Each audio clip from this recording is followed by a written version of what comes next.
This San Francisco Giants episode of the Dad's Bet Baseball podcast is brought to you by Hall of Fame Bets, HOFapp.com.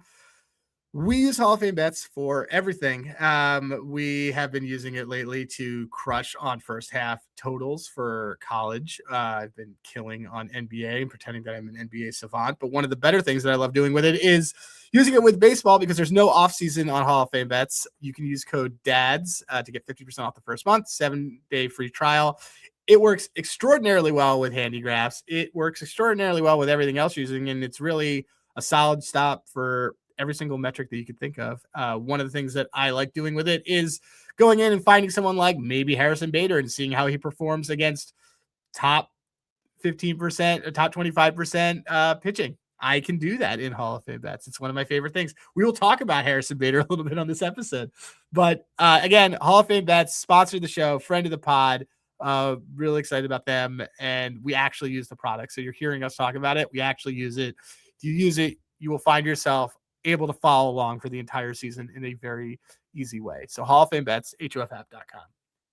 That being said, CJ, a city that you and I have spent a lot of time in, me living there still spend a lot of time in. You still spend a lot of time in there. Every I feel like 6 to 7 weeks I'm spending time our in the city. third recording of the day, which I'm having snacks while we do this, and Spencer's gonna be like, don't eat into the mic. All right, let's talk about these Giants. This was actually the first bet that we made of the season, was on their yes, it was on them to win the pennant, which went against us. But whatever. No, we'll talk about it. This team, delightfully mid is the way to describe them over the last few years. 79 wins in 2023, 80 wins in 2024, 81 wins in 2025, and a Pythag of 83. That is delightfully mid. By the way, AI agrees with you. The AI summary that I have up, because I do one of these prior to prepping for each one of these, the Giants were the definition of bold, mediocre. That was the one sentence summary from AI. So it also agrees with you, Adam. Wait, what are you using to build that? I should have that up. I don't have that.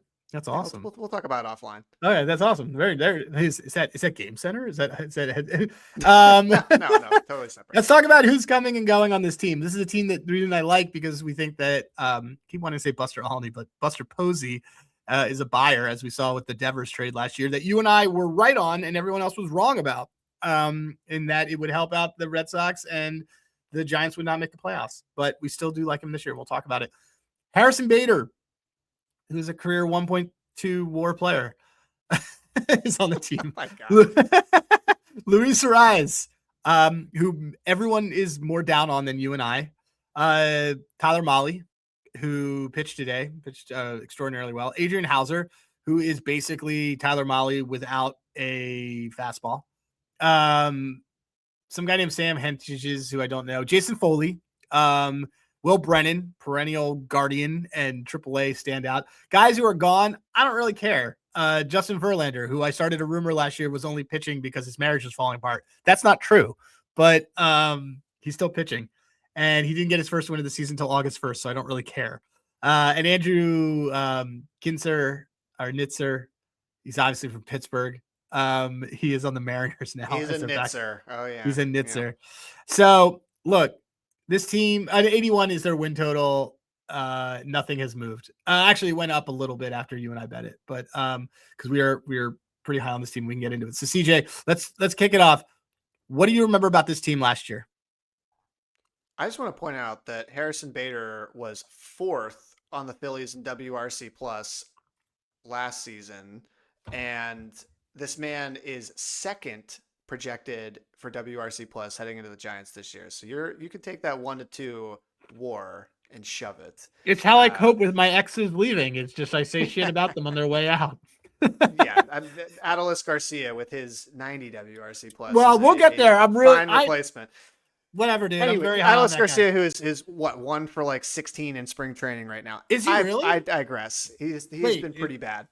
All right. Well, what do I remember about this team? Exactly yeah. what AI and you opened this podcast with. This team was extremely mid for pretty much the entire season, and they were weirdly in the mix for like very much in the mix for a playoff spot up until the last week of the season because nobody wanted that 6 seed in the NL and the Reds just sort of stumbled into it. But the Giants very well could have, had they literally won 3 more games, would have been the 6 seed in the NL last year. So they were pretty close to making the playoffs. It just was a pretty midfield, I guess, to get into that. The main stuff I remember betting on this team, I was big into Jung Lee, to JHL. Yeah, we both were. We liked him a lot. I was middle of the season. I was dying. I was finding any possible way I could see if the Mets wanted to go really big instead of getting our guy Dalton Varsho, that they would try and figure out a way to go get JHL. We've traded Dalton Varsho so many times. Yeah, he and there's other guys that I feel like have been on that list, but Varsho's certainly towards the list. You know what's crazy about Jung Lee is that he had I feel like he had actually a season similar to PCA, and that both started out nuclear hot, and then he just cooled off a lot faster than PCA, but overall he still ended up having a pretty solid season and had 617 total plate appearances. For some reason, I felt like he was like hurt because we just kind of forgot about him.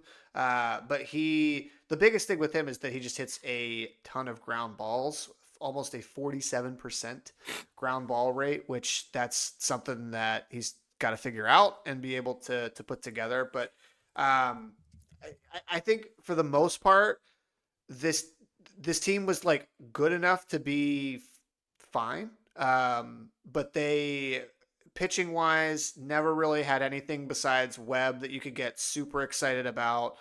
We all called the Devers piece, not that again Devers is a bad player, but that there was going to be an adjustment for him coming from one of the best hitting ballparks for where he could be playing to one of the worst.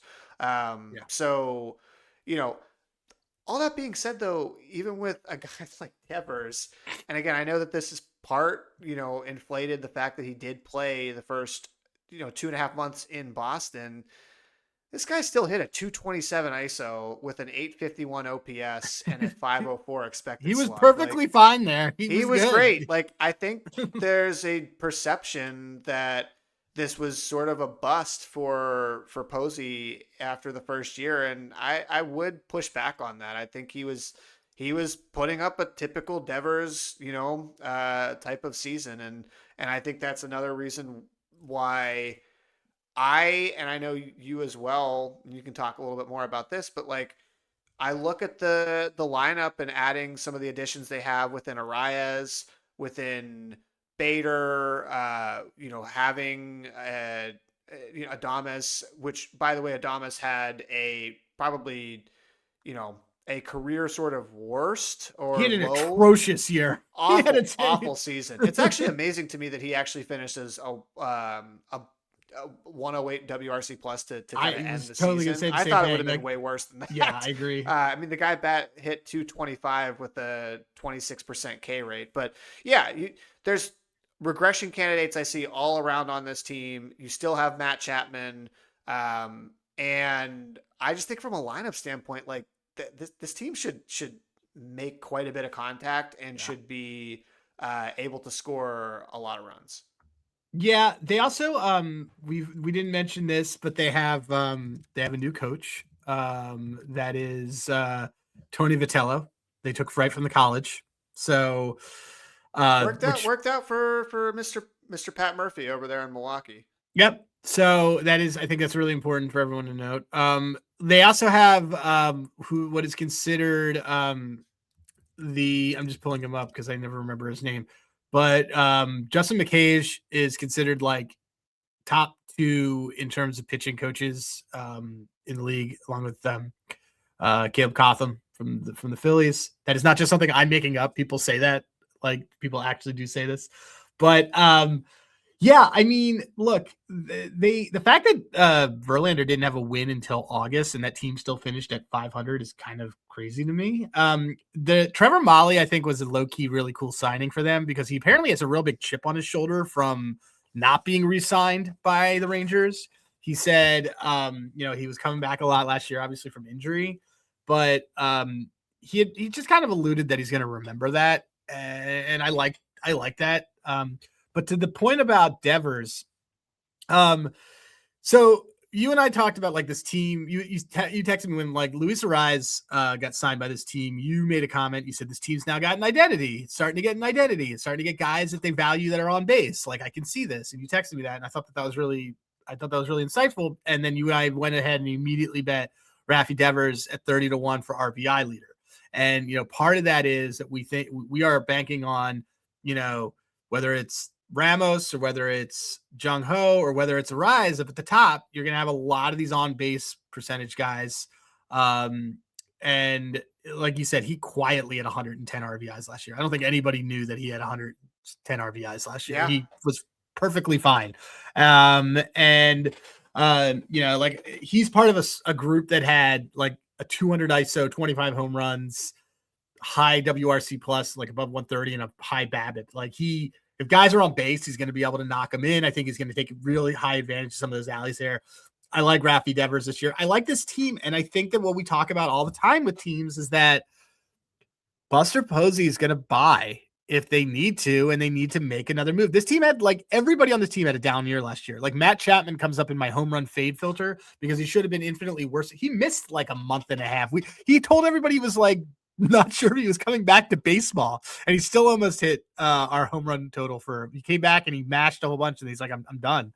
But, I like this team. I think it comes down to that starting pitching. And I really like Logan Webb a lot. I hope he doesn't get overused through his Team USA, but Robbie Ray looked good. This is his second year back from everything. He should have the leash off. He looked okay. Looked pretty solid yesterday. I think Hauser's a solid 4, and Lennon Raup I think is not bad. Like this is like, I think that this is a solid rotation. And then I like their bullpen because this is a team that's not afraid to do a bullpen games. I think the biggest wild card with this team is probably where are they getting any power? Because that's kind of always been an issue. And is that going to come from Eldridge? Is that going to come from, I don't know. Like, what have you kind of been looking at for this team? This team was excruciating to bet from a player prop perspective. So I like day to day, I feel like I almost never had a bet on any Giant last season, besides maybe like, I think there was like a DK boost for the Devers first game to hit a home run or some shit, and it was like a crazy boost. It was a donation. Also, real quick on Devers, one last thing. Yeah, he had a better ISO, OPS, WRC plus, and slug in the second half of last season than he did from the first half. So I had said like, oh, his stats might have been a little bit colored from the Boston stuff. He was actually better from a power perspective, just raw numbers in the second half once he was a Giant full time. And also his K rate. Yeah. His K rate jumped up about 4 points. I mean, Devers has never been a guy that's been super disciplined, but that doesn't surprise me that you go to a new ballpark and you just, again, it's another thing, West Coast kind of thing. Like you're going to be playing in more types of shadows. I would expect he'll be at least a little bit better on that this year. The Eldridge stuff to me is interesting because that was somebody that the Giants were desperately holding on to not have to. It's actually kind of amazing that they didn't trade him to Boston. And a big reason for that was just that Boston didn't need that type of player. So I think Boston asked and was rebuffed, and was just the situation had kind of gotten so toxic with Devers that they were okay with him not being part of the package. But Eldridge is a guy that they are depending on quite a bit coming into this season. So I am curious to see how he is going to fit on this team. I mean, it's Rookie of the Year odds. What is he for Rookie of the Year right now? He's getting market respect, if I recall. Let me, because he's another guy that will play, just like my argument where I brought up before on a guy like potentially like a Carson Bench. He's gonna play from day one. Like he will get a lot of time. He's 18-1, so he's in that top quadrant. Okay. Like he's there. It's him, Crust, Crawford. He's actually in that mix with Carson Bench. Like the 22-1 to 8-15-1 guys are in there. That may not be quite long enough for me to fire on him, especially playing in the park that he's going to be playing at. But they do, even without him, have a decent amount of depth. I'm glad you also brought up Tyler Mahle, because you know he was a perfectly fine, if not sometimes excellent pitcher at times for Texas last season. He was a big reason why the Rangers, if you had listened to that pod, were, one of the best, like we're talking top 3 in terms of starting pitching staff for the entire league.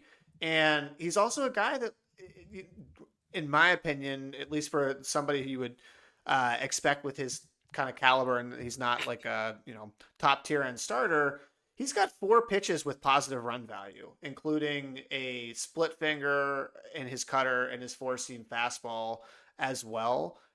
That's like, to me, that is a pretty positive sign to like cling to if you are kind of looking for guys that could kind of break out or have a better than expected season. Is there a pit? Can I be able to throw different kinds of stuff, and can I be able to have a good mix of positive sort of run value types of pitching?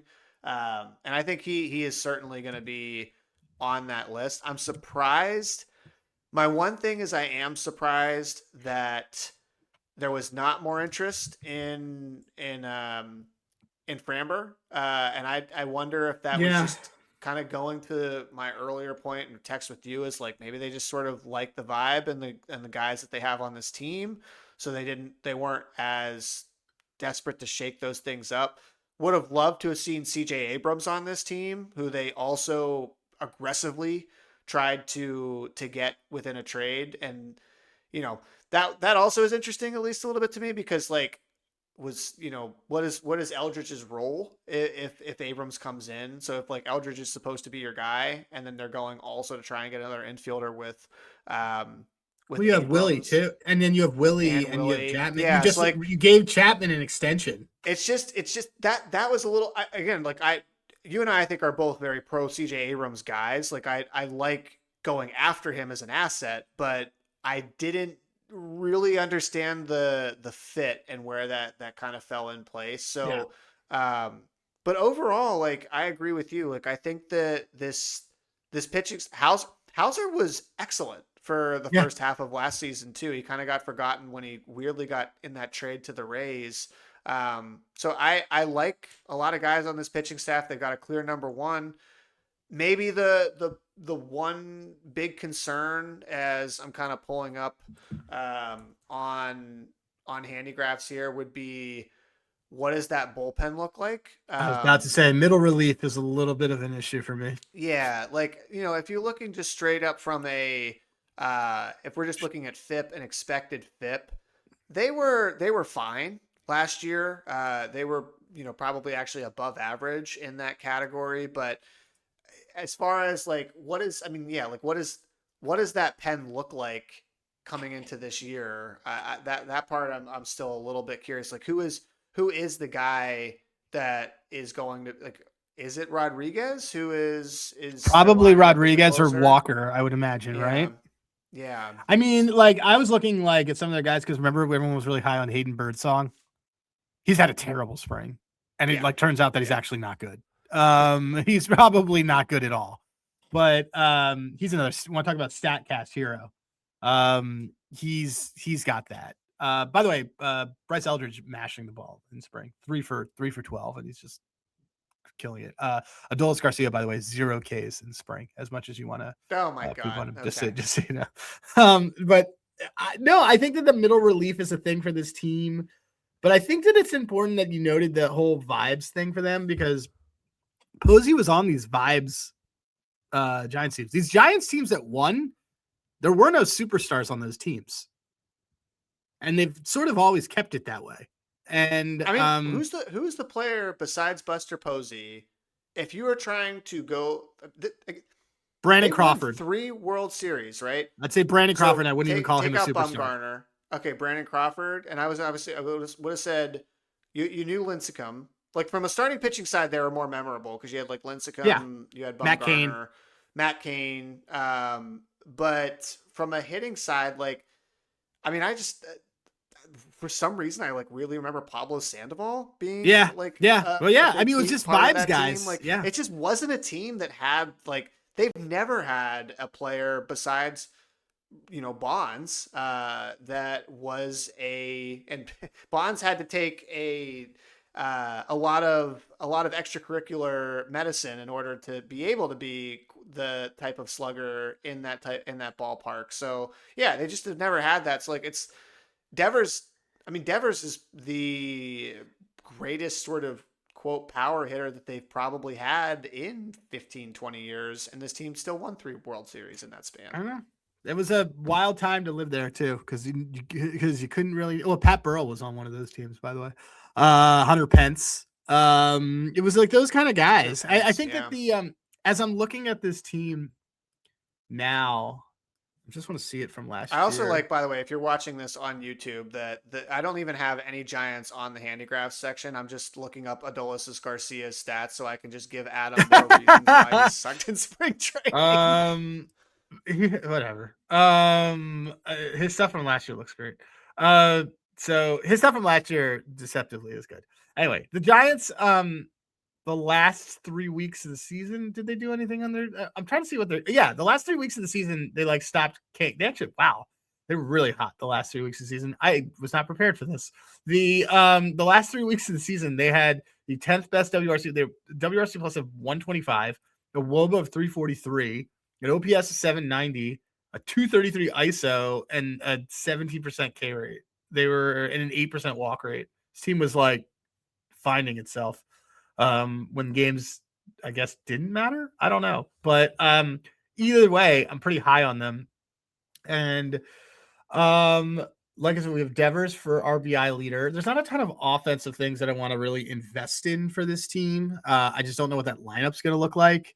Um, I flirted the other day with Logan Webb for Cy, but I think he's gonna just always be the bridesmaid. He's he's good. It's 4 straight years of heavy workload that I just get a little bit spooked, and his last 2 years, his hard hit rate's gone up pretty considerably. So he's still good. I think he's also, if we end up getting like his home road splits that we usually get from him, like that's just gonna kill his entire candidacy right away. So um no other big things I think on this team. Last year I think that we struck gold with like Robbie Ray 150 Ks at like 2-1. Mhm. That's gone now. Yeah, no, that was a But that was a great bet by us. I like, I but mean, I mean, look, we have this team for we have their over wins. Spoiler alert, we like them over. yeah, I like them to well, make the playoffs. we Like a do we lot of do that. like them over make the playoffs. And this is a team too like that I'm gonna be watching some of their long term prices. Like they have if their starting pitching does come through in the way that we are sort of projecting it, and you have Mahle that is going to end up being like a pretty decent starter. Like you've got a starting three there that could win a playoff series, no doubt. So I will be kind of paying attention to that. I do have one that Yeah, tell me. from a prop perspective, I think is interesting to me, and we talked about him a little bit earlier, and I got him here up on the screen. But so What do you back to got? JHL, 149 hits last year. Okay, Uh huh. 149 hits, but he had an expected batting average of 283. Ooh, I like where this is Also, going. again, somebody that got a lot of plate appearances, like it was relatively healthy for most of the season, only an 11.5% K rate. Hits a lot of ground balls, but he still was able to put the ball in play quite a bit with a almost a 300 BABIP. So I like quite a bit on the you can get him at 150 plus hits for minus 115. I think I would probably play this actually at the 2-1 or plus 190 price of 160 plus hits. Yeah, that's what I would do too. That I think is the sort of a nice little floor bet with him, and Yeah. it's not you're not really asking him to be a fundamentally different player that he was last year. You're kind of just saying like, all right, he just has to be like a little bit like he has just a few more or a few less ground balls that Yep. get put into play, and he's easily there at the 160. He got detained by ICE, so maybe he's angry this year too. At the airport, which was not cool. In LA, it's really weird. Yeah, that was shouldn't really No, happen. I like that. I was looking to see if there was his batting average or if there's any other pitcher future. Let me see if there was anybody for wins. I don't even know. Is he listed for batting average? He's not. I don't see it at least right now. But He's that would have not. been another one that I would have been kind of interested in. Let me see if Robbie Ray isn't even. I don't think. Oh, Robbie Ray. Okay, so Robbie Ray is 2-1 for 12 wins, which I like, but I can't get to the window on, but I like. I like that. That's not bad. Robbie Ray is somebody I'm going to be drafting and doing things with. I like Robbie Ray. And I mean, like, again, this team last year had a patchwork rotation, and Justin Verlander literally didn't have a win until August, and they still were 500. Mm-hmm. Like that to me, that's just like that means that this team could win at least 83 games and sneak into the playoffs. So yeah, I'll be watching them for 6th seed. I'll probably wait till it gets like they have a bonkers number to win the division.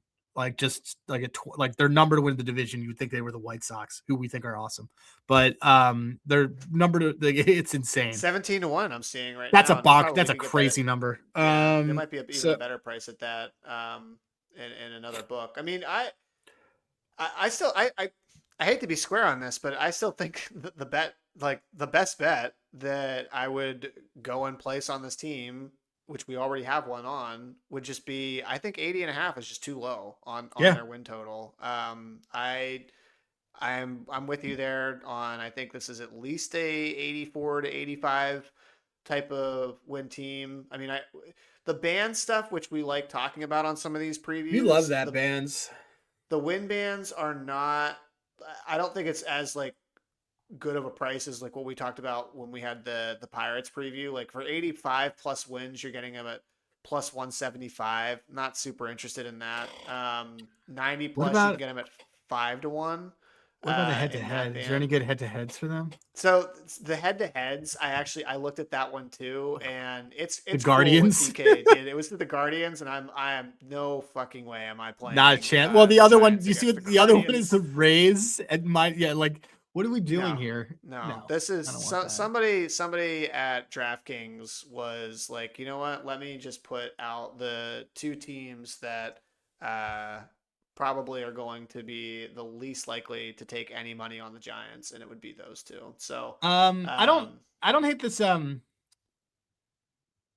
like the win total over more than this, but if you're like, I need more, 6.5 for longest win streak is a unique way to play their stuff. But it's not. It also feels cute.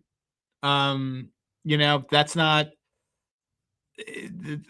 I don't really like that enough to do whatever with it. But I mean, I think that I like this team. We like like you said, their win total's 80. I think this is a team that has a good 3-man rotation. I think that you could see them if they get into the playoffs.